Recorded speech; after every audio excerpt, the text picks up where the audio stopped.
Fucka me, fucka you. Why do we have so many fucking double Monday night football games this year? No, no. So weird. You like it.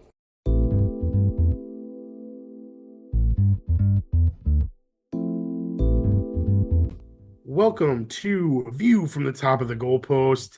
I'm Diesel, joined as always by Chad. And yeah, it's week 7. I don't really have a nice opening. I always, I always mess up at that part, and now I'm messing up again. So, Chad, how are you doing? How about you just save me from this horrible, Uh, horrible mess I put I'm myself in? doing pretty phenomenally, and I would like everyone to know that my subtitle for last week, Away We Ride, was really fucking right because what? I think four, four home teams, quote unquote, counting the Chicago Bears, won this past week. Every other one was the away team. So I would have done a little better had I actually just gone with what I said, but I didn't. So I'm an idiot, and I am heavily losing. So why don't you tell the people about that, Diesel? Well, yeah, if you would just forget about the analytics, maybe you would have had as good of a week as I did. Last week, I went 13-1. Well, Chad went 9-5, which is better than he has been doing. Yeah, So, I I mean, didn't have it's a, I an didn't do improvement. badly. And the thing that just irks me, the one loss, I would have taken almost any other game to be the one loss, but it had to be the Chargers that did it. And the fact that the Broncos almost came back in that game. I was really hoping, but I'm actually surprised that I went 13-1. And that brings season total to I am 57-35, and Chad is 43-49, creeping back up to that 500 mark. He'll get there. He'll get there. I don't know if he'll catch me anymore because it looks like there's a 14 game difference at this point. So, Hey, I just wanted to spot you a quick couple touchdowns for the first third. And now I'm really going to show you what my medal is here in the second 2/3. well, good luck to you, sir. I'm going to How need did it. you do with your locks? Hey, we're once again not doing great, but we're not doing bad because overall we went 9-7 last week with our locks. And once again, folks, because I just like doing it so much for the past couple weeks, I'm just going to keep giving you a lock for every game because why not? It's the only thing I seem to be able to do any sense of good at, so I'm going to keep trying. But for the recap, Thursday Night Football went terribly. Both the overs for Walker and Ayuk did not hit. But then our bonus lock for the London Calling, the over in Jacksonville and Chicago, hit at over 45 points. The Washington, Baltimore. There you are. Hello. The London's Calling lock got true as the Jacksonville Chicago game did hit the over of 45. The over hit in the Washington Baltimore for a bonus lock.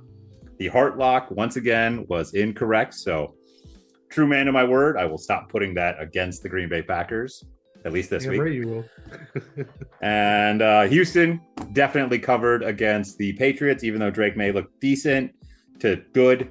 Tampa Bay absolutely dominated for the bronze lock. Philly and Cleveland hit the under. The need to win, Indy got the gold lock with the Chargers hit. The under didn't hit in the Pittsburgh-Vegas game because, I don't know, they were scoring a bunch of points for a second in that game just to annoy the fuck out of me. The Raptor lock hit because Atlanta covered 6. The South Carolina lock didn't hit, though, because the under didn't hit in that game either because Atlanta decided to spot Carolina 20 points in the first half for some fucking reason. Excuse me. The silver lock hit with Detroit, -3. And then both Monday night games we got both the Sunday night football game and the Monday night football game we got incorrect, as the over definitely didn't hit in the Cincinnati New York Giants game. Oh, no. And the Jets did not cover -2.5. But that brings us to 12, 14-1 for bonus locks, 3-2 for the heart lock. The last chance / need to win lock is now 3-1. The South Carolina lock is 3-2. The Raptor lock 4-2. The Emerald lock is 1-4 and becoming somewhat of a death sentence. And you will see who I put it on this week because I don't really like that team that much. The bronze lock is 3-3. The silver lock is 2-4. But once again, the all-important number one thing that I am most sure of every single week is now 5-1 on the year as the gold lock once again hit. So, I'm making you some money if you're listening to me. You might be losing a little, but you're definitely ahead in the books. So I did a quick scan of the games this week, and I have a feeling who you're going with, Emerald Lock, by process of elimination. So I'll let you know if I'm right when we get there. That's it. There's a lot of green teams, but there's not a lot of green teams that I actually just don't like. Well, I meant to mute there, and I missed the click, so you got a cough. Anywho, let's get to some picks. First, Thursday night, 7:20 on Amazon Prime. We have the 3-3 Denver Broncos traveling to the 2-4 New Orleans Saints. The Broncos are favored by 3 with a 37 over-under, and 67% of the fan differential is on New Orleans. This is an interesting game because Sean Payton's first trip back to New Orleans. The Saints are going to be without Derek Carr, Rashid Shaheed, and Chris Olave. So that means they're probably going to lose. I'm going with Denver in that game. I mean, I know that they have a pretty solid defense, but so does Denver. And I think Bo Nix also has been improving week to week. I got Denver. Yeah, this is a very much, I think in the truest sense of the word, a coin flip game where both teams have their strengths and weaknesses, and it's going to be two rookie quarterbacks facing each other in this game. So that's an interesting little tidbit. Definitely wouldn't have had that on my bingo card for week 7, having the Denver Broncos go against the New Orleans Saints. But you know what? That's the NFL. So really, honestly, and I picked these before the show started, but when I was picking this, I did know deep in my heart that Diesel was going with Denver no matter what. So once again, in a 50-50 game, and I'm already down by 14 anyway, so either I'm going to keep shoveling dirt onto this hole or I am going to start trying to climb out of it. So give me the New Orleans Saints in this game. And with a Thursday Night Football lock, hell, give me those 3 points. I don't know. It's a 50-50 game. I think that Spencer looked actually pretty good against Tampa Bay for at least half of the game. A quarter. And, A quarter. A quarter. Hey, they quarter, scored 27 points in that quarter. Yeah, he did. But there's 3 quarters where he definitely looked like a rookie. Yeah, well, there's been, 5 weeks of football where Bo Nix has definitely looked like a rookie. So let's not compare apples to oranges here, and let's just move on with that. And I think both these defenses are good. I think it'll be a low-scoring affair. So since it's in the Superdome, I guess that's why I'm taking the Saints here. And if we're throwing shade on Bo Nix, I mean, both the rookie quarterbacks that started for the first time this past Sunday threw touchdown passes in their first start. So it took Bo Nix about 4. So shade. Yeah. Shade. Moving on, we are still in London, and we have at 8:30 on Sunday the 1-5 New England Patriots with the home team of the 1-5 Jacksonville Jaguars. The Jaguars are favored by 5.5 with a 42.5 point over under, and the fan differential has 77% on the Jaguars. This game actually might be good because both these teams are not. Who do you got? Well, unfortunately, through the grapevine of social media, I saw that Drake May might have been injured at practice today. So if that happened, I really, really am scared. But you know what? This is another coin flip game. Like, both of these starting games of the week are two games where it's like, you know what? I really don't truly care about these games, except for the fact that I'm a degenerate and I also just love football so much that I don't care what 2 NFL teams you put on the screen. I'm going to watch the game. So these are 2 absolutely atrocious teams. And since they're both so atrocious, what team am I more out on? That's the Jacksonville Jaguars. So with the heart lock once again of the week, give me the New England Patriots. I will definitely take those 5.5 points. So even if they do lose, I think they can keep the game close enough to cover those 5.5 points. They maybe lose by a field goal because, listen, folks, Jacksonville just can't score the football. It's just, they're not good at scoring right now. Doesn't make any sense because they have so many good players on that offense, but they just can't get the biscuit in the basket. So with that, I think it's a low scoring game. So I think New England can keep it close. And I think they'll definitely cover the 5.5 points, but I do really think that with my heart of hearts, taking the money line on these New England Patriots, and I think they can beat the Jacksonville Jaguars because Jacksonville just sucks. Let's get honest. They just suck. So I think you're right about it being a coin flip game and throwing all analytics out of it. I'm going with Jacksonville only because they've been there for a week. That's the only reason. They didn't have to travel this week. They had their bodies should be used to the time change by now, and I think that gives them an advantage. Other than that, yeah, both these teams suck. The Patriots probably are a hair better than Jacksonville, but I'm going Jacksonville in this game because of the fact that they're already there. They've been there. So you're saying that before the opening kickoff of noon football on Sunday, I could be down by 16 games. Yeah. Fun. Well, shit. Well, speaking of noon kickoff, let's go to the first one, which is the 2-4 Cincinnati Bengals traveling to the 1-5 Cleveland Browns. The Bengals are favored by 6 with a 41.5 point over under, and 93% of the fan differential is on Cincinnati. And I like this matchup because I think this game might be go a little differently than what people are expecting. Cincinnati has not shown up like at all this year. When they did, it was against the Chiefs and they lost that game.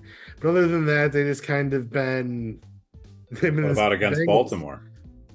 Well, I mean, okay, that was a division game. That's different. This is a division game this? too. Yeah, I'm saying. That's why, because everyone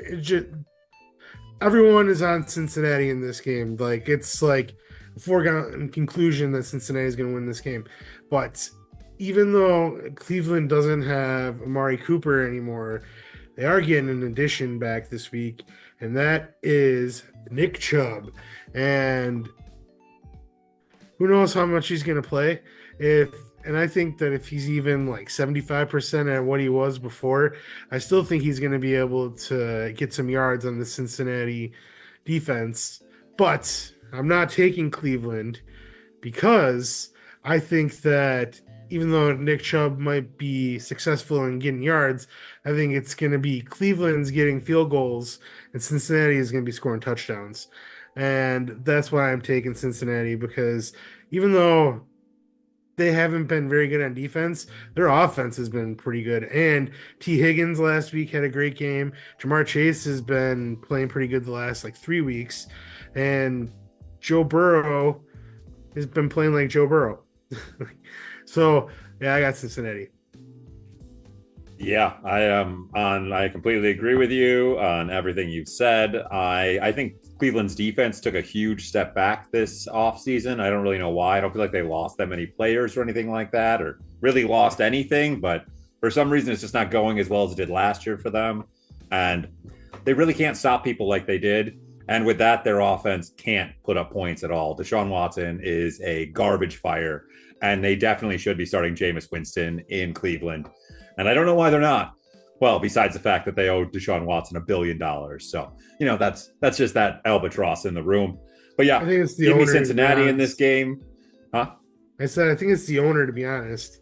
Yeah, it's not a great ownership situation in Cleveland. But give me Cincinnati in this game, and I will eat those 6 points because, yeah, while I don't think that this will be a total blowout, I think Diesel's 100% accurate in saying that Cleveland will be scoring field goals and Cincinnati will be scoring touchdowns. So the game will probably end up being 24-12 or something like that. But, I I don't think that Cleveland has a shot in hell, if it's the easiest way to put it. Next game at noon, we have the 5-1 Houston Texans traveling to the 4-2 Green Bay mother-loving Packers. Packers are favored by 3 with a 47.5 point over-under. 56% of the fan differential is on Houston. Who do you got in this game? I, once again, think this is another coin flip game.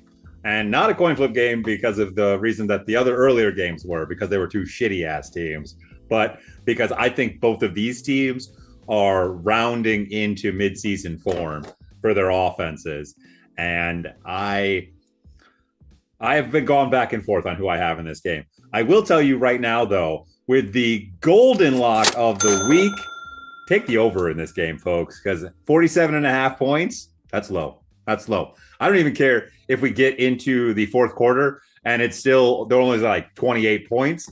I could see either of these teams going off for 21 points each in a single quarter with these offenses and how quickly they can score the rock between, Tank Dell, Stephon Diggs, Joe Mixon, CJ Stroud. And then on the other end, you have Jordan Love, all of those wide receivers who are now healthy and seemingly coming together. And then you still have Josh Jacobs, who really still honestly hasn't gotten going that well this year. Their passing game's been great, but Josh Jacobs has been solid, but he's not been great. And if he really gets going, that offense is nuts. So I think a lot of points get scored in this game. I'm going to go with Houston here. Once again, I don't know. I'm picking against Green Bay because I know that if they lose, at least I'll gain a game on Diesel.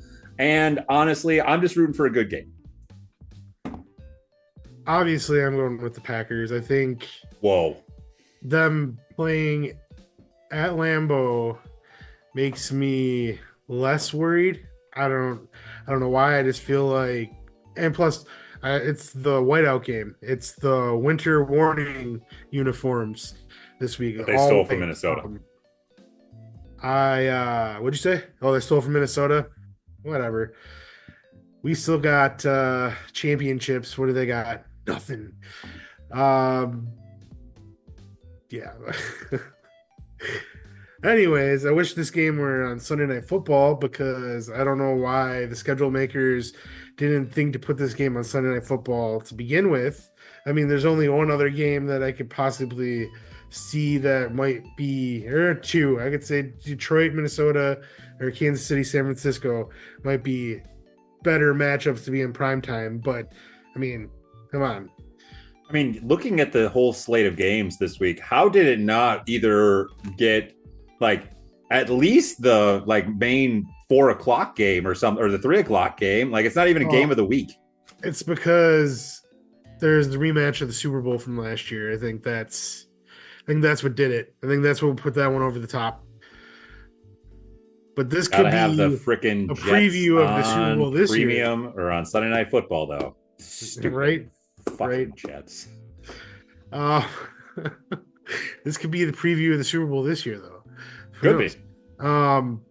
Yeah, the Packers offense is starting to hum. I think Jordan Love being back for 3 games now has really, he's starting to get connections with his receivers. Whatever was going on with Romeo Doubs, it seems like he's getting in better headspace, and he caught 2 touchdown passes last week. I think they said 10 receivers caught balls last week. Yeah, they were spreading the ball around. They're looking really good on offense. Defense is good. They got Evan Williams was statistically ranked the best safety in the NFL by can't remember what analytics. Yeah, there you go. And he's not even the best safety on the Packers team. So, yeah. Weird. Yeah, the Packers have, I think, definitely performed really well on defense. I think that's going to be why they win this game, is because it's going to come down to defensive stop. Got a new kicker. We'll see how that works out.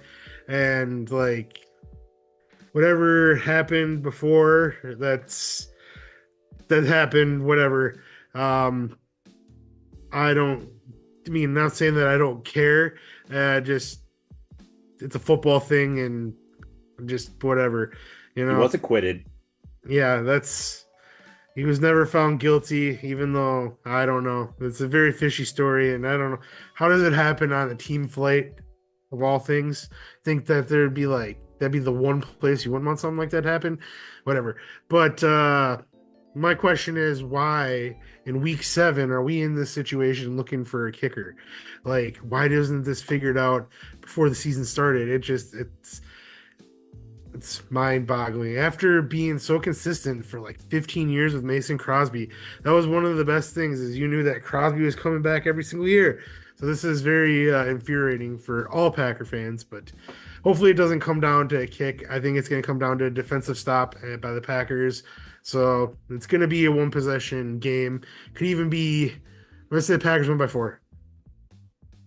Yeah, I think this is going to be a back and forth game, and I think it comes down to whoever has the ball last. I think we will see a game winning drive. I don't think the defense does stop whichever team has the ball last. Xavier McKinney interception. That happens.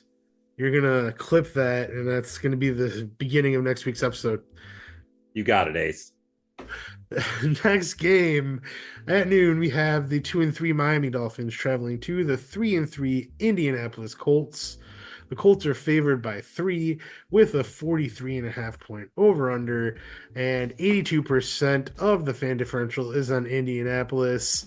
And until Miami gets that quarterback situation figured out, I'm not picking them. Richardson was a full participant in practice today, which was Wednesday day of recording. It looks like he'll probably be good to go this weekend. Jonathan Taylor still hasn't practiced, so he's doubtful. But I still think that without Miami having a quarterback, they're hot garbage. And right now, Michael Pittman is on fire. He's one of the best receivers in the league. And I'm interested to see what Anthony Richardson does. Hopefully he doesn't knock himself out of the game again. But I got Indy in this game. Yeah, I've said it on this podcast that I have to eat a lot of my words about how high I was on Indy because I don't think until they get a new owner that this is going to be a serious football team. It just there's something rotten at the very top and it just filters down. But on that other note, Miami is completely screwed until they figure out who is a QB and whether that is Tua coming back. And he apparently can come back after week 8, which, listen, folks, I have all the, you do what you want to do. You're a grown man. You make your own choices. But at some point, someone might need to step in and save him from himself because, I mean, just look at that injury that he got. He gave himself that concussion. It was an unnecessary play in an inconsequential game on the first week of football. And he did it to himself, knowing who he is and the problems he's had with his own injuries. When you see someone do something like that, that's the situation where you have to go, man, I don't know. You don't seem to care about your own well-being, so somebody else might have to do it for you. I don't know. Miami's a terrible team until they have a quarterback. So with the silver lock of the week, give me the Indianapolis Colts. I don't care if Richardson plays or if it's Flacco or if Taylor starts or doesn't start. This Miami team has no one on defense right now. They're all hurt, and they don't have a quarterback or a running game because I don't even know if A-Chain is playing or not either. So, I mean, the Dolphins are a floundering fish right now and need a lot of help. And Indy is not a great team, but they are way better than the Dolphins. Moving on to next game at noon, we see the 3-2 Philadelphia Eagles traveling to the 2-4 New York Giants. The Eagles are favored by 3 with a 43 point over under. 90% of the fan differential is on Philadelphia. This is Chad's Emerald Lock of the Week. Yeah! Diesel nailed it. Process of elimination. Hey, you're a wise man. I've said it many times. You're a wise man. So tell us why you're picking Philadelphia. I am picking Philadelphia because the New York Giants are effing terrible at football. They still have Daniel Jones as their quarterback. They had every chance and right that they could have won that game. But you want to know why they didn't win that game? Because Daniel Jones threw one of the worst red zone interceptions I have ever seen in my entire football watching fucking life. Okay, it's first down. It's 1st and 10. You're in the red zone. There is no reason on this earth that you throw that ball ever in that situation. You suck it up and you take that sack like a man and you move on to 2nd down. Then you have 2 more downs to either try and score a touchdown or at least you get a field goal in that situation. Daniel Jones doesn't understand situational football. And if your quarterback doesn't understand situational football, you don't win football games. It's really what it comes down to. You could blame anything else on everything else of the Giants. It starts at the quarterback. And Daniel Jones just, like, he doesn't seem like, did he never play Madden as a kid? Like, how does he not understand these, like, simple situations you're in? I don't understand. And now he doesn't even seem to want to run the ball anymore, which was the only thing he was good at. And now he doesn't even seem to want to leave the pocket. So now he's just absolutely useless. And I don't like Philly at all this year either, but I mean, they're playing the Giants. So give me the Philadelphia Eagles and with the Emerald Lock. And if it is a jinx, fuck you, Philly. So I don't care. I mean, Daniel Jones shows flashes. It'll be a string of plays where he looks amazing. And then interception, dumbest interception you've ever seen, like you said.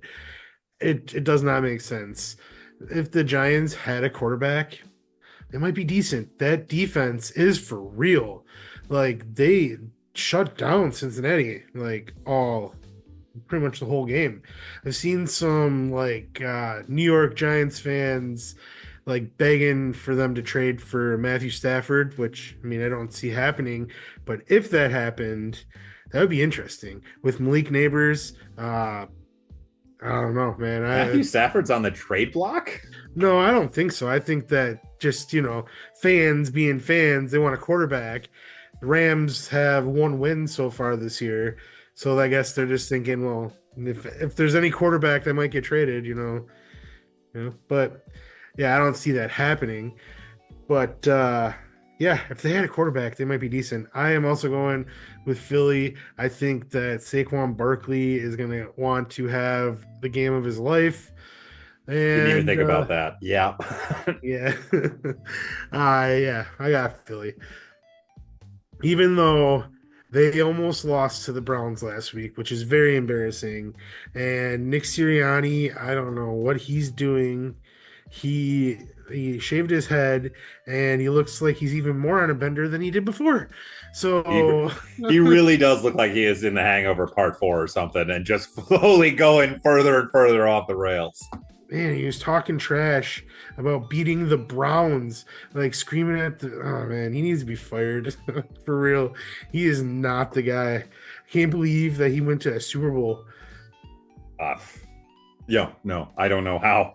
And I told everyone that you can't lose the middle of your heart and soul of your offense and defense and think it's all just going to be hunky-dory. Hey, how's the tush push working for you all this year? Oh, wait. They're afraid to run it. Yeah. There's so many times where they back out of it. Yeah. But anyways, next game at noon is only the second NFC North match of the entire season. So that's why that stat with them, everyone having 4 wins or more is bullshit because they haven't played each other. So I don't care about that stat. We have the 4-1 Detroit Lions traveling to the 5-0 Minnesota Vikings.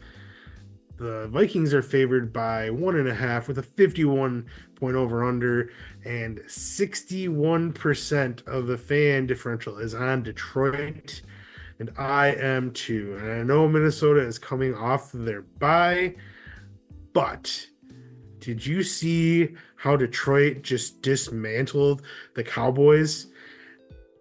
Like, I'm not saying the Cowboys are like good or anything like that, but they like picked them apart and they picked every last piece of meat off the bones. Insatiable, remorseless, unquenchable. Like, they were scoring when most teams would probably started holding up. Yeah, this Detroit is for real. They're really scary looking, and when they're playing good football, I don't know who can beat them. I still don't think that Minnesota is great. I think that they're fool's gold. Been saying it all year.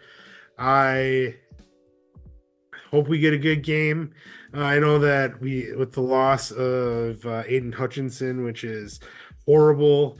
Like, oh man, that sucks because he was Defensive Player of the Year, and that injury. I've watched the video so many times now, and the thing that blows my mind the most about it is it's a play that happens 100,000 times each and every week. Like, I could guarantee, like, I could bring up the all 22 and show you that exact same situation occurring like 30 times in every single NFL game.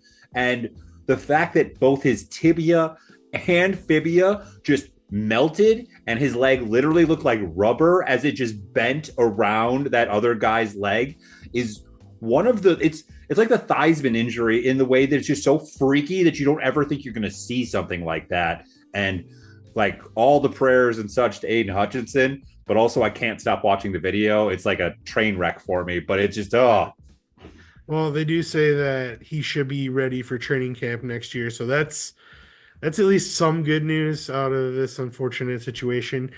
But even without Aiden Hutchinson, that defense is nasty. Like, they have a great backfield. They have a great line. If anything, they might have an average linebacking core. That defense is really good. And that's like saying at worst, average. They're probably better than that even. I don't know. I don't believe in Minnesota, and Detroit is really scary when they're on.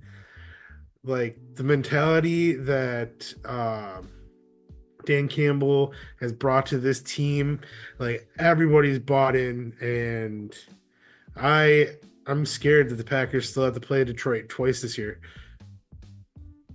Yeah, Detroit did look phenomenal in that game against the Dallas Cowboys. I will say, though, I'm pretty sure that the Detroit Lions had that game circled on their calendar before the schedule was even released, when they knew that they were probably going to have the Cowboys on their scheduled game after the way last year's game ended. And with the amount of just ridiculous shit that Dan Campbell called in that game, with hooks and ladders and passes to offensive linemen and flea flickers, you know that this game was something that has been on his mind since last year. So I knew that the Detroit Lions were going to get up and just wreck smash the Cowboys this last week. The Minnesota Vikings, though, it's a little bit of a different animal. Don't get me wrong. I don't think they are this 5-0 juggernaut. They are not the best team in the NFL right now. I don't want to hear that shit at all. But what I will say about this Minnesota team is they have a very, very opportunistic defense, a lot like the Green Bay Packers. And Jared Goff this year has been kind of fucking careless with the football. And this game is in Minnesota. Minnesota is coming off the bye, and Detroit is coming off of one of the biggest just shellackings of a team that they were very emotionally high for. And I could just see a little bit of a whiplash, a little bit of a just, you got a little bit too up for last week and try and come to this game. They come on a little bit flat. And Minnesota might only be a first half team, but if they go up on the Detroit Lions like they did against the Packers, yeah, Detroit can fight back. But I think in the end, Minnesota will win this game. And with the bronze lock of the week, yeah, I'll eat those points. I will take Minnesota, and I think they win this game with a last-second field goal. Okay, well, we'll see about that. I think it's going to be a good one. At least I hope it is. Yeah, moving on. Next game at noon, we see the 3-3 Seattle Seahawks traveling to the 4-2 Atlanta Falcons. Atlanta is favored by 3 with a 51-point over-under. 82% of the fan differential is on Atlanta. Chad, who you got and why? I don't even need to ask. Is it this Raptor lock?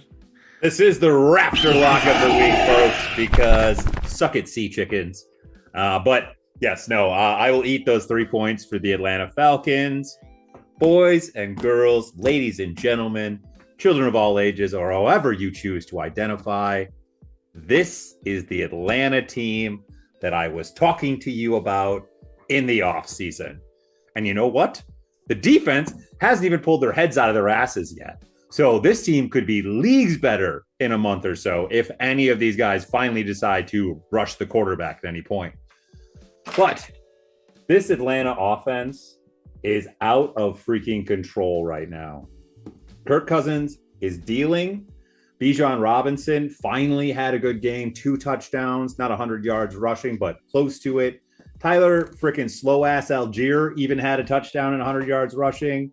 Drake London, Kyle Pitts, Diesel's man Mooney. I mean, this Atlanta offense is out of freaking control, and I think they can score with anybody.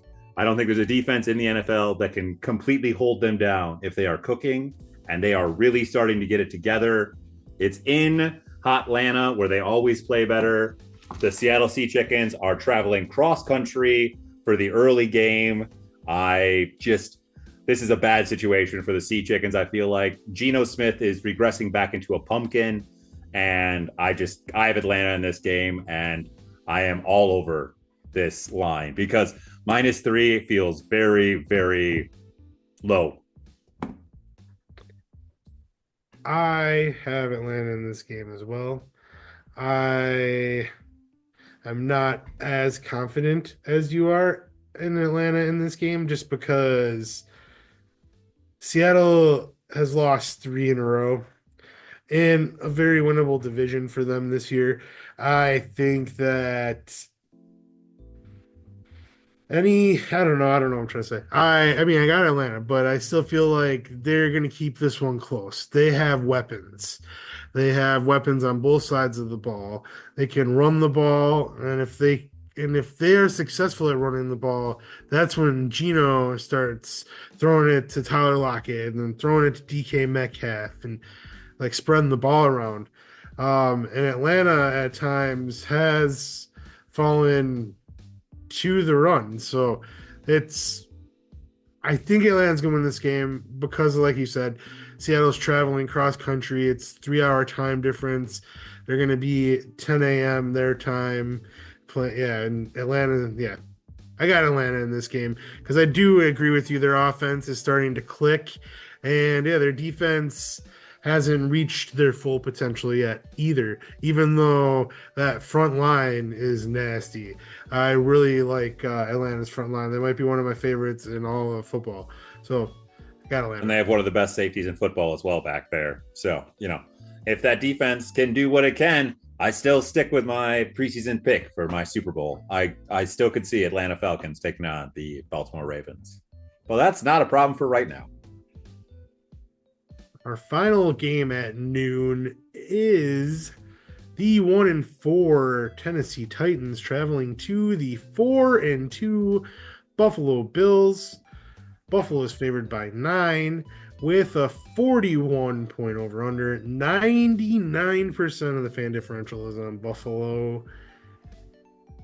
Who do you got? With a 1% error rate. So it's really 100%, but yeah. Who do you got and why? I don't want to talk about this game much. I have Buffalo. I want to see if they get Amari Cooper in this game and if they're going to let him play much, or I don't know how difficult the Buffalo playbook is, or how different or close it is to the Cleveland playbook that he's coming from. Mm-hmm. But that's basically the only thing in this game that I'm interested in. Will Levis is a terrible quarterback. Calvin Ridley clearly just went there because it was the longest odds, so he made a bunch of money gambling on himself once again. I would have to bet, because now he's freaking out in the locker room after games. when he doesn't even get a target because he went to where wide receivers go to die. Tennessee sucks. The Buffalo Bills are a solid team that might be way better now that they have a number one wide receiver. And so with all of that said, with a bonus block, give me the under in this game. I know it's only 41, but who the fuck's going to score for Tennessee? I mean, the only way I see the overhitting is if once again, Buffalo scores 35 and then they give up a garbage time touchdown, which that is probably how the over will hit. But I still think I'm going to take the under. Yep, I have Buffalo as well. I don't really have much to say about it either because Tennessee sucks. Buffalo's a better team. I think they'll win whether they have Amari Cooper or not. But the one thing I did want to bring up is through 6 games, Josh Allen has yet to throw an interception, which is very impressive for Josh Allen. That is. That's crazy, actually. Especially, maybe it's because he doesn't have to feed the ball to Stephon Diggs anymore, so they don't know where he's going to throw it every time. But that's actually pretty wild. Yeah, moving on. First game, 3:05. There's only 3 late games. That is lame. Sorry, I just realized that. We have the 1-5 Carolina Panthers traveling to the 4-2 Washington Commanders. Washington is favored by 8 with a 52-point over-under, and 98% of the fan differential is on Washington. As am I. There's not much to say about this game. Washington played great against Baltimore last week. They couldn't have asked for anything better besides maybe a W, and I think they got the moral W in that game. Man, Jaden Daniels is awesome. Like, I really like watching him play, and I hope that he's a star in this league. Yeah, I would not have guessed at the beginning of the season when we got to this game, Washington would be favored by 8. I thought it would have been more of like a coin flip, but no, Washington's actually really good, and I think a lot of it is because of Dan Quinn. He's taken this mediocre defense and actually having them play not horrible. Like they're playing, they're not the best in the league, but they're playing above expectation, and that offense is really good because Scary Terry's finally getting the ball, and Jaden Daniels is just awesome. Washington all day, every day, twice on Sunday. Boom. Yeah, everything you just said. I'm all over Washington in this game with a suck at Carolina lock. I don't care. I'll eat those 8 points because the shine on Andy Dalton has surely faded at this point, right? Do we get Bryce Young back like this week, next week? I mean, when do we start Bryce Young again? Because Andy Dalton is clearly not the answer. We all knew that. And now you've ruined Bryce Young even more. So, like, let's just burn this team down. Maybe the Panthers should move to London at this point because, like, they are an absolute garbage fire. And besides Chuba Hubbard looking solid this year and their wide receiver, there's nothing good about this team. So, yeah, I love Washington. Washington's a lot of fun to watch. And I think that they're going to win the AFC or the NFC East, like Diesel said. Very wise about that Diesel guy. Yeah, I wish I would have picked that in my preseason picks. I wanted to, but I just couldn't do it. And I wish I would have, but what are you going to do? Next game at 3:05, we have the 2-4 Las Vegas Raiders traveling to the 1-4 Los Angeles Rams. The Rams are favored by 6.5 with a 43.5 point over under, and fan differential is 87% on the Rams. And before I throw it to you to make your pick, my question is, who is going to attend this game? Because both of these, when they play at home, both these teams when they play at home, no one shows up for the home team. It's very odd. This will be the least empty or the least full SoFi Stadium will ever be. A London game where it's just going to be a mix of NFL fans? Probably, yeah. Actually, yeah, you're probably right. There'll probably be more Green Bay Packer fans in the audience than any Las Vegas or LA Ram fans because, yeah, neither of these teams travel well. And we're actually at home for the Rams. And that just says let's be honest, there's too much shit to do in California. All right. Unless you're an absolute like juggernaut of a team, Californians don't give a shit about your football team. Okay. There's just too much fun shit to do. But with that, I am obviously on the LA Rams. They're coming off their bye week. Cooper Kupp has been seen practicing this week. So there is a pretty good chance he plays this week. The rest of the teams had a whole off week because they had their bye week last week. Hopefully they had a couple of their offensive linemen back. Hopefully Stafford has got a few more injections everywhere. Maybe got a bionic arm installed or something. I don't know. This team is the walking wounded, and this is probably the healthiest they'll be for the rest of the year. So I'm going to go with the Rams this week and with a bonus lock because I truly don't believe in the Raiders at all. This is another game where I'm taking the under. 43.5. That's way too many points because I think that they might move the ball up and down the field, but I see a lot of field goals being scored. So I don't think 43.5 is a attainable goal. I also am taking the Rams because the Raiders, they done fucked up. Why didn't they get a quarterback in this offseason? Like, what were they doing? Now they have their superstar receiver they shipped off to the Jets. And they have a great young tight end in Bowers. They have Max Crosby, who is still one of the best ends in the league. But that's all they got. And they don't have the coach. Yeah. I don't know what they're doing. Aiden O'Connell's not the answer. I don't know. The Raiders suck. It was wise of you to pick them to not win a game all season long. I think from this point on, they might not win a game for the rest of the year. So I got the Rams. I just didn't believe in them before the season started, and they made me look kind of dumb right away, and I was like, well, shit.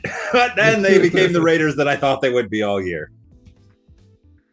Okay, our final afternoon game at 3:25. We have the rematch of the Super Bowl. We have the 5-0 Kansas City Chiefs traveling to the 3-3 San Francisco 49ers. 49ers are favored by 1.5 with a 47-point over-under, and 59% of the fan differential is on the defending Super Bowl champs, Kansas City, and I'm also taking Kansas City coming off the bye. I know they're traveling halfway across country, but it's the late game. It's a little different. I like I keep on saying every time I pick Kansas City, I don't think they're going to go undefeated, but I just don't feel like this is the week. I'm telling you, once we get to middle of November, their schedule gets really crazy with the days of the week. It's going to throw them off. They're going to start losing games in that period. But until then, they're just going to be lucky and keep on winning because they have luck and the referees on their side. I really feel like San Francisco, they need CMC. If they had CMC in this game, I would be picking them for sure. I keep on saying it, Mason has done a great job this year, but he just doesn't bring the same thing to the table that Christian McCaffrey does. I just have a feeling, throwing analytics out of it, just have a feeling that Kansas City is going to luck out somehow and win this game. Yeah, I'm picking San Francisco. As you just said, the luck has to run out at some point, okay? It's in Santa Clara. It is a revenge game in the purest sense of the word. San Francisco, you lost to these guys in overtime last year. You had everything was in front of you, and you let them take it all from you. This is your chance. Like, I know they don't have CMC, but the fucking Chiefs don't have anyone on offense, okay? They have Kareem Hunt and Juju Smith-Schuster, okay? It's not 2018. They have Kelsey. And the last 2 games, he's actually put up numbers. And, I mean, Worthy, he's going to show up again at some point. I love Xavier Worthy, and I do think he's going to be much better after having the bye week, especially now that he is kind of the de facto. I know Juju is the number 1 de facto wide receiver, but Xavier is definitely now the Tyreek Hill of this offense. So I think the bye week will help him a lot. But San Fran had this game circled on their schedule. They knew this game was coming. I just have to believe that Kansas City cannot start 6-0. Like, this could have been the heart lock, because you're right. Everything in my brain is saying, yeah, Kansas City, of course, is going to win this fucking game, because Kansas City just wins games whenever it's a big moment. It just happens. Flag. Like, they're going to win. But you know what? I don't give a fuck. I'm picking San Francisco in this game. They're going to do it somehow. But with a bonus lock, you know what I do think will happen in this game for sure? Oddly, even though these are 2 great defenses, I think we see a lot of fucking points. I think both of these offenses come out and just score points. I think we have some big plays. So I am taking the over for 47. I mean, to defend your point, or to add to your point about San Francisco, I mean, they're technically coming off a mini bye because they played Thursday night game last week. So, I mean, that helps a little bit. But yeah. Thanks for defending my point, Diesel. Moving on to Sunday Night Football. We have the 2-4 New York Jets traveling to the 4-2 Pittsburgh Steelers. The Jets are favored by 1.5. The 38-point over-under, and 64% of the fan differential is on Pittsburgh. But I'm guessing a lot of these people picked Pittsburgh before the news came out that Russell Wilson's probably going to be starting this game for Pittsburgh. So did that sway your pick in this game? Because it sure did mine. Who do you got and why? Well, I was, no matter what, going to be on the Jets this week. The second after the Devontae Adams trade was made. I still stand by the funniest tweet. I don't know who's put it out. I saw it actually on Brandon Perna's show, that the Jets acquiring Devontae Adams is like a couple having a baby to fix their relationship, where this is obviously not going to go well. I know that. But I do know that there is going to be a honeymoon period. And I do think that this week is that honeymoon period where I think Devontae Adams ends up with probably north of double-digit targets. I guarantee Rodgers is just going to pepper him with the football. And the fact now that Russell Wilson is starting for the Pittsburgh Steelers, like, does he have like footage of Mike Tomlin, like, I don't know, doing something horrific to a puppy or something? Like, how does he have the starting job? Justin Fields has played great, and they have a winning record. They're number 1 in their division. Like, what? I don't get it. Mike Tomlin never makes a wrong decision, it feels like. And so I don't feel right in questioning him. But this is fucking stupid. Like, why is Russell Wilson starting? But why? But yeah, give me the Jets. And this is my last chance lock of the week, because I swear to God, if you don't now win a game, now that you fired Robert Saleh, now that they gave you your fucking wide receiver, like, you're fucking trash, okay? And also, Breece Hall, don't get me started on you. You're a bum. How you didn't fucking score on that wide, like, how you didn't juke that guy. There was a whole open other side of the field. Like, turn to the right and just start running that way. Like, oh, I couldn't believe you got tackled and didn't score a touchdown there. You are a bum. Braylon Allen should get the majority of the touches for the Jets for sure. I haven't been super high on Breece Hall this season, and it's to the point where I think he was just a flash in the pan. He's not that good anymore. Braylon Allen is definitely outperforming him, but Yes, I also have the Jets in this game, and I was going to pick Pittsburgh, and I was planning on coming on here and saying how the just because they got Devontae Adams, that's not going to solve everything and all this stuff. But I cannot pick Pittsburgh with them starting Russell Wilson when Justin Fields has had a great season. He's 4-2. They're tied for the lead in the NFC or the AFC North. He has 10 touchdown passes to 1 interception, and he's completed 68% of his passes. What do you want from this guy? This has to be an Arthur Smith decision. It has to be. Like, I don't get it. And I would not be shocked to see Justin Fields be the quarterback after halftime of this game, after Russell Wilson throws like 4 picks in the first half. Like, just and also for them to start them against the New York Jets. Like, the Jets have done a lot of bad things this year, but this defense has still been fucking good. Like, and they haven't been good against the run, but you know what they've been really fucking good at doing? Pressuring the quarterback. And you know who holds the ball far too fucking long and has for many years now and gives up so many unnecessary sacks? Oh, wait. The guy you decided to start for the first time this year. Like, yeah, and if you have Garrett Wilson in fantasy, bench him because he's going to get like 2 targets a game now. It's going to be Lazard and Adams all game. Yep. Like, it's going to happen. Like, also, like, we got to give Aaron Rodgers props, though, for that Hail Mary at halftime. Like, I was thinking to myself, like, watching the game live, they showed the video package of all the Hail Marys that he completed. I'm like, there's no way this is going to happen again.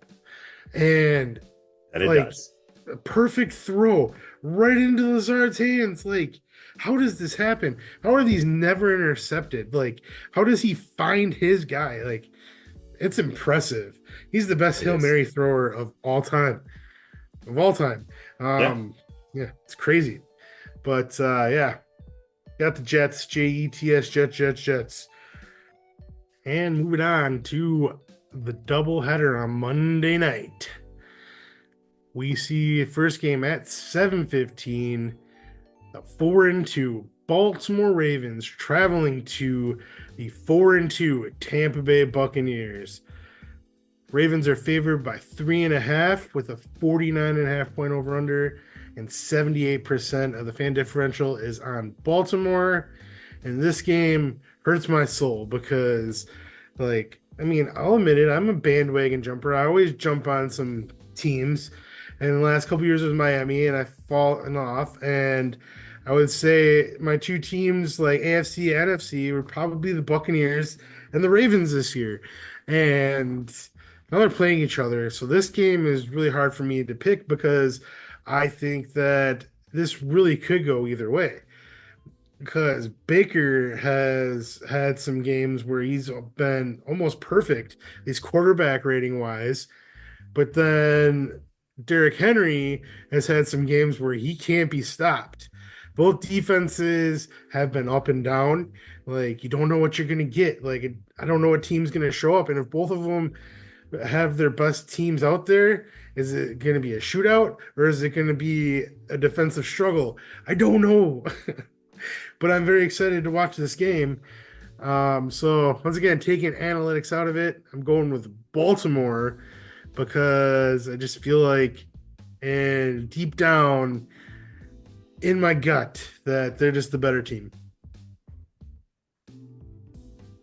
Shout out to Bucky Irving, though.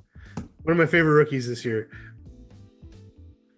I'm taking the Tampa Bay Buccaneers in this game. Oh, I don't love it. This game, this kind of hurts my soul a little bit too. You all know that I'm not a Ravens fan, but starting last year and going into this year, I've been very high on the Ravens. I just like their brand of football. I like what they're doing. Love the Derrick Henry signing. I love Lamar Jackson. I love the way he plays football. And I hate how much flack he's caught from generally every prognosticator that there is. It just pisses me off. Whatever, though. I'm taking Tampa Bay in this game for basically one simple reason, and that's because the whole rest of the world is mostly on Baltimore. And when everybody is against the cockroach, that's when that motherfucker plays his best football.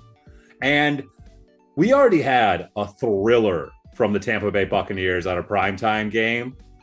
Folks, I think we get round 2, because with a bonus lock, give me the over of 49.5 points, because I think that we get some fireworks. I don't think either of these defenses can fully stop either of these offenses. Like, King Henry is going to get his, and I'm sorry, Baltimore, but you don't have enough secondary to cover everyone that this Tampa Bay offense is throwing at you right now, especially the way that Baker is dealing. So I see a lot of points being scored, but since it's Tampa Bay at home and everyone is on Baltimore, I see the cockroach pulling a rabbit out of his hat and winning this game, and we get a little Baker Bacon magic. I am excited for this game, though. It should be a good one. 100%. Not so much for the second one. Yeah, unfortunately, ESPN Plus exclusive game we see at 8 p.m. on Monday night. The 3-2 Los Angeles Chargers traveling to the 2-4 Arizona Cardinals. Los Angeles is favored by 2.5 with a 43.5 point over under, and the fan differential also has Los Angeles at 62%. Who do you got and why? I mean, obviously you got Los Angeles. Yes, I do. Cardinals, you have broken my heart too many times. You are the Atlanta Falcons of last year. You are the team that I can't quit. I can't quit you. And you just keep hurting me left and right. And when I pick against you, you win. And when I pick you, you lose. So why do you wanna hurt me so bad? I'm picking the Chargers, obviously. I'm also very high on the Chargers. I think J.K. Dobbins, Justin Herbert, this offensive line, which is just mauling motherfuckers left and right. I mean, if you look at their offensive line rankings this year, just like I told you before the season started, they are dominating people. Besides that game against the fucking TJ Watt, who's just he's not a human anymore, okay? I don't know what he is, but he is something else entirely. Joe Alt has been a monster and just dominating on that line. I love what they're doing there. I'm with the Chargers. This is a bonus lock of the week. I'll eat those 2.5 points. Really, all I really want to quickly talk about, though, is since this is an ESPN Plus exclusive game, why couldn't they have fucking started it later? Like, why do they have to be on concurrently? Like, why can't we do it the old school way where the game starts like when the third quarter of the first game is getting over? Like, they're both West Coast teams anyways. It's on the West Coast, so it wouldn't have affected the teams themselves. Then I won't have to flip between them, because now I'm definitely not going to. Like, who the fuck is watching this Chargers Arizona game over the Tampa Bay Baltimore game? No one. Like, this is so counterintuitive to like what you want people to do for the ESPN Plus package. Like, what the fuck? Like, this is bad marketing, ESPN. Well, and if you're watching the Tampa Bay Baltimore game, if anything exciting is happening in the other game, they're just gonna double box it like Red Zone. So yeah, I'm with you. But yeah, I got the Chargers as well. You know how I feel about Arizona. They got stomped by the Packers last week. That was one of the least stressful Packer games I've watched in a while. Like, from start to finish, like, you just knew that the Packers had this one under control. I don't know Marvin Harrison Jr.'s status. With a concussion, generally they're going to miss a week, and he hasn't practiced at all this week. So I would assume he'll be out. But it is a Monday night game, so there's a better chance that he plays. It doesn't help Arizona's cause. Weird that the whole Jim Harbaugh thing on Sunday with the medical emergency-ish thing where he had to go back to the locker room and his Atrial flutter. Yeah. Just a weird situation like to happen. You never really see coaches leave the game, especially the head coach like that. So it was crazy, and it was right at the beginning of the game too. So it's like I think people were start freaking out, but you leave Greg Roman in charge. That's never a good sign. No. I got Los Angeles in this game, and yeah, I don't have any interest in it. I'm kind of glad that there's another game going on at the same time, a little bit, but at the same time, I hate these double headers. Like, let's not do that. Monday Night Football should just focus on one matchup. It's prime time. Like, and plus, you're taking away a game from Red Zone. Now we only have 3 games in the afternoon slate. That is not cool. I don't understand the concept of the double Monday night headers or Monday Night Football games. If both the games aren't going to be good, like, and the Chargers in Arizona, and no one really thought that. I mean, I was high on the Chargers before the season started, but who the fuck make this is their Monday Night Football game? Like, this is just not a good choice. Even before the season started, I don't know what you were thinking. I just realized I didn't say who was on bye this week. There's only 2 teams on bye, and that is the Chicago Bears and the Dallas Cowboys. The Bears played pretty well against Jacksonville. Jacksonville never was really in that game at all. And we talked about how the Cowboys just got obliterated by the Lions. But yeah, I don't really have much else to say. It's crazy that we're already in week 7 and like still the big picture of this season is still yet to be painted. I don't know, like anybody could still win any of these divisions pretty much. I mean, short of like Carolina, New England, Jacksonville maybe, but like Tennessee. Yeah, Tennessee, but like pretty much everything else is wide open. So that's really exciting. This week, some of these matchups are just mouth-watering, like Tampa Bay, Baltimore, Green Bay, Houston, Detroit, Minnesota. Got some good games on the schedule this week. So, yeah. Any final thoughts before we wrap this shindig up? Final thoughts for this week are beginning of the year, we were all talking about how just, offenses were dead and that we had ended the golden era of scoring. And I don't have the stats in front of me or anything like that, but I can guarantee for these past 2 weeks, who said offense was dead? I mean, we've had multiple 50 burgers put up. Teams are scoring 40 plus points in games. I mean, it's been a wild past 2 weeks of football. I know that the first opening preseason 5 weeks of football were a little boring at times, but week 6 and week 7 hopefully will deliver. So, man, I'm excited. I'm very excited, even for the garbage fire games that there are going on this week, because there's always something interesting that happens in these terrible, terrible games. Yeah, we're finally in mid-season form, and so are the referees with all their flag throwing, and I can't ridiculous. I can't talk about it anymore. It makes me hurt. They're so bad. Like 30 fucking flags on Monday Night Football was ugh. Yeah. Okay. Well, be sure to follow us on here. Subscribe.